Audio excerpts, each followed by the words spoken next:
Hello, everyone, and welcome to ESO Daily. I am your host, Mystic Raven.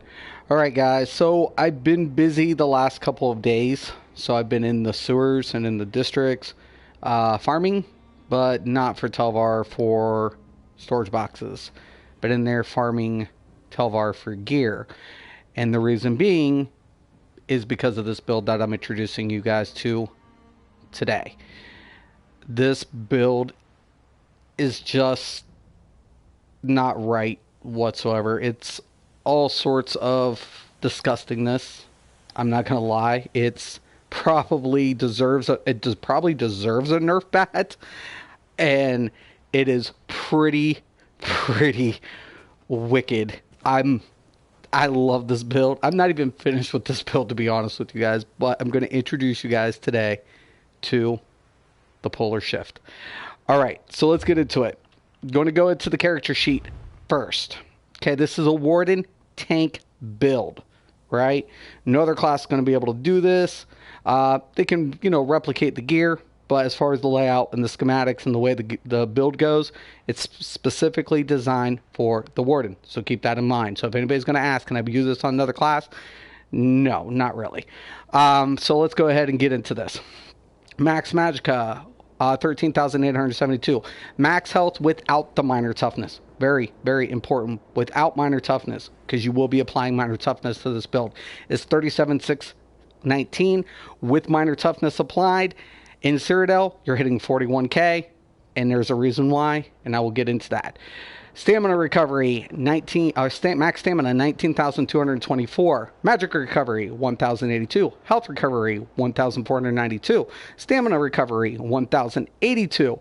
And of course, our resistance prior to our buff is 21,400 and 19,864. I will show you guys what's going on with the skills. Magicka is allocated at 20. Health at 12. Stamina at 32. We are going to be using smoked bear haunch. It's going to take row, but it's well worth it because it's going to give you max health recovery, stamina, and magicka recovery. So this food comes in handy with this build all the way in so many ways. So smoked bear haunch, love it. All right, so nothing changes because we're sword and board on both sides. So let's get into the gear. Okay, so we're going to be using, as you guys can see, Engine Guardian. We're going to be using Black Rose, and we're going to be, believe it or not, using the Harbinger set. Okay, so let's get into it. This is a 6-1 config, 6 heavy, 1 light. The reason being, we want to reduce our magicka costs, and we want magicka recovery from that passive. Okay, so I have the Axe of the Black Rose, transmuted sharpen, ideal. It's also glyphed with hardening enchantment, ideal. Shield of the Black Rose, transmuted infused with stamina, ideal. Mace of the Black Rose, hardening, sharpen, ideal. Once again, Shield of the Black Rose, max stamina, infused, ideal. Engine Guardian's Visage, head, heavy, infused, glyphed with health, ideal. Cuirass of the Black Rose, one second. Excuse me. Curse of the Black Rose, transmuted infused, max health, ideal. Engine Guardian Epilots. I have this in Impen with Magicka Light. If you want to go with more sturdy, you can. I just don't feel like I need it, so I went with a little bit more Impen. Girdle of Harbinger. Okay, so let's get into what the Black Rose is first. Let's get into the Harbinger and why I'm putting these two together. Actually, I'll finish the pieces, then I'll explain it. Girdle of Harbinger, sturdy, max health, ideal. Gauntlets of Black Rose, sturdy, health, ideal. Greaves of the Black Rose, health, infused, ideal. Sabatons of the Harbinger, health, ideal. Necklace. Okay, this one has the block reduction, healthy, ideal. Ring of Harbinger. Okay, this has health recovery, ideal. Ring of Harbinger, health recovery, ideal. You want the health recovery on 2 of these, okay? The reason being, because when you block, you're not going to get stamina recovery, but guess what? Your health recovery still is effective. So that's why you want the health recovery. Okay, let's get into the sets and what they do. Curse of Black Rose. Okay, most people are familiar with this, especially if you've seen Perma-block builds. This can Perma-block. Not gonna lie, I hate Perma-block builds, but yes, this build can do that. And that was an ideal situation. That's why I took the Engine Guardian, because the Engine Guardian is going to go ahead and give me resources. So when I use an ability, I have a 10% chance to summon a Dwemer that can restore health, stamina, or magicka every 0.5 seconds for 6.5 seconds. There's no cooldown. That's why I have it. Okay? Curse of the Black Rose. It gives the health, the stamina, the magicka. It increases my weapon and spell damage by 149. It also increases the magicka and stamina restored from the Constitution passive ability by 35%. Most people are familiar with it, but for those who aren't, I'll go ahead and get into it. The Constitution passive is right here. It increases my health recovery by 4% for each piece of heavy armor. That's 24%. That's why I went 6. But I also restore 145 magicka and stamina when I take damage for each piece of heavy armor equipped. So I'm getting that bonus from the Black Rose added to that. Okay, so that's what that bonus does. Okay, now notice also in that passive, with this set, I'm getting weapon and spell damage. Okay, very, very important when we're looking at the abilities. Now, Harbinger set. What does the Harbinger set do? Why haven't people used it? It's been lying in the districts. You get this in the districts along with the Black Rose. It's lying there. It's just there. Most people don't even grab it. They're like, oh, gross. What would I need this for? But for the Warden tank, it's nasty set, because it's going to go ahead and give me health, stamina. But here's the deal. When I block a direct damage attack, I deal damage to the attacker equal to 4% of my current health. Now, currently, that's only 1,849. When minor toughness is applied, it goes up to almost 2,000 every block.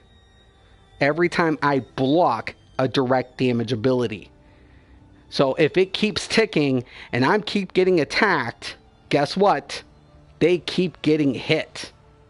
So that's why I like this build versus any other Perma-block build, because it's a Perma-block build that will kill the attackers. The more they hit me, the more they die. Just that simple. All right, so that's why I'm using it. Now let's go ahead and get into the skills, and I'll show you how we combo up. Primary bar, right? Arctic Blast. Now keep in mind I had Spell. I have, also really quick here, I forgot to tell you guys I'm using the Lover Mundus. Very important that I'm using the Lover Mundus. So keep in mind I'm using Sharpen. I'm using Lover. That covers physical and spell penetration, right? Now I'm also getting spell and weapon damage with the Black Rose set, right? That's a boon. Right? But here's the big deal here. Arctic Blast. Okay, I'm going to envelop myself with Winter Winds, healing 11% of my max health, right? Instantly, and an additional 2% health every 2 seconds over 10 seconds. So I get a direct and a hot, right? Enemies in the area are also going to take 1,864 frost damage every 2 seconds over 10 seconds. Really nice. I'm also going to be using Subterranean Assault. Why?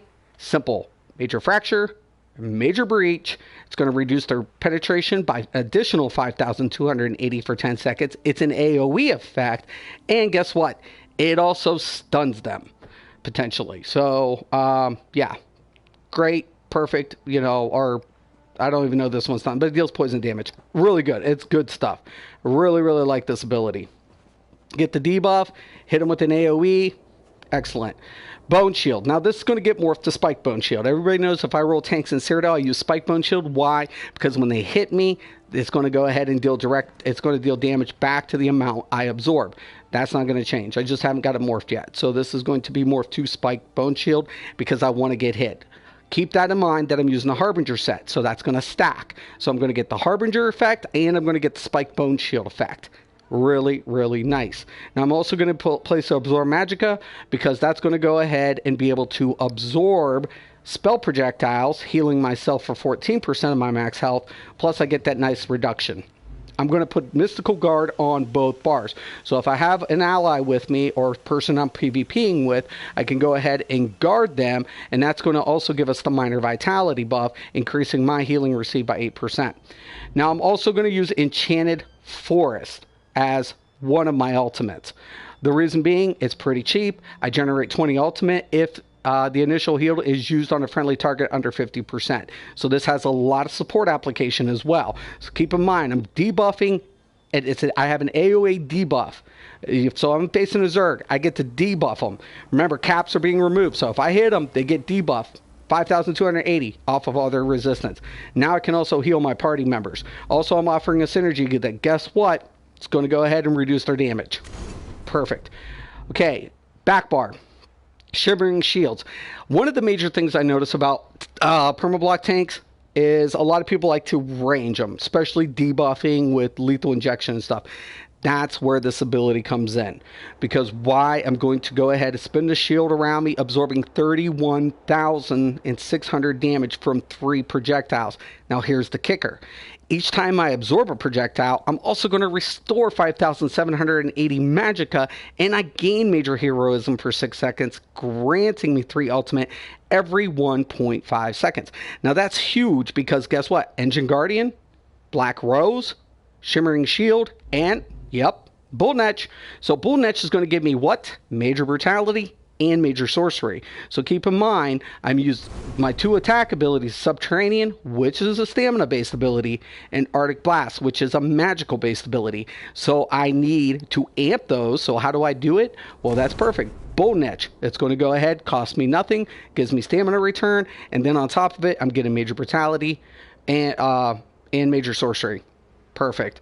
I'm going to be using Ice Fortress. So when I use the Ice Fortress, you're going to see now my spell resistance and physical resistance goes up 27.6 and 26.1. Really, really nice. Gotta love that skill. Comes in handy. I'm also going to use Resolving Vigor. It's a hot, so I stack that along with the Arctic Blast. All right. And once again, guards on both sides. And this is nice. When I get the push going on, my other ultimate's going to be the Permafrost. I'm going to go ahead and twist a Violent Storm around me, causing nearby enemies to take 2,129 frost damage every second for 8 seconds. Their movement speed is reduced by 70%, and nearby allies gain major protection, reducing incoming damage by 30%. So once again, damaging effect, AoEs, and support. Love it. Also keep in mind, enemies damaged 3 times are also going to be stunned. So that's really nice on the push. Really, really love this build. It's pretty disgusting, man. It deals damage to people who are attacking me. It deflects damage. It absorbs. It's healing. It's supporting. It's gross. I'm not gonna lie, I'm not. Between the Engine Guardian, the Black Rose, and that amount of regen I have, it's insane. This build is by far one of my most favorite PvP tank builds. I've played with some tank builds, some nasty tank builds. Like I said, I never liked Perma-block builds, but given the fact that I saw what I was going to do with the Harbinger, I was like, let's pair it with the Black Rose, even if the Constitution got a little bit of a nerf a little bit ago. And people are like, Black Rose isn't as powerful. Doesn't matter. I just need enough to sustain it. And that's what's really nice about this build. All right, so take it for what it's worth. I love it. Love it. And I hope you guys do too. And if you roll this build, you will not be disappointed. I promise you that. But real quick, let's go over to the champion points, just so you know how to go ahead and allocate this. Okay, so we're going to start on the tower. Warlord, 904. Sprinter, 9.17. Nothing in Tenacity. Arcanist, Mooncalf, and Healthy are all split at 909. Okay, Shadow Ward, 23 for 72. Tumbling, 611. Blessed, 707. Elemental Expert. Remember, we're going to be doing magic damage as well. So we do have that Lover, we have Sharpen, we're going to put 707 Elemental Expert, and we're going to take Erosion up. Now we got 5,280, we have the penetration, but people can scale penetration up to like 20k, right? So I'm going to take this to 3. So I'm getting, between the Lover And the sharpen, I'm getting in at like 5 something. Got 2.7. So I'm getting almost 6, but not quite. So I'll add that with the other 5. That's 11 or close to 12. And then I'm just rounding about. Let me get back in here. And then you add this. It's about pushing around about 15. So you got about 15k penetration, which is really good. All right. So nothing over here except 20 into mastered arms. Remember, we have direct damaging effects and we have dot based. So we're going to put thaumaturgy at 11.35. Piercings at 3,250. You can take this down a little bit and scale up something else if you want. I just had a few points, so I just stuck it in there. Mighty is at 1208. Okay, Ironclad, 19%. Spell Shield, 1,984. Resistance. Even though I'm going to be blocking, I want to reduce critical resistance if something was to drop. So 1,203. Hardy, 707. Elemental Defender, 3.17. Thick Skin, 4.32. Bastion. Shields do get cut in half in Cyrodiil, but I want to take this up to 1208. Quick Recovery, 27. Warlord, I've went over this, so that's pretty much the champion points. If anybody has any questions or comments, please post below. Like I said, this is a badass build. It's just gross. It's disturbing. It probably deserves a big giant nerf bat. I'm not going to lie.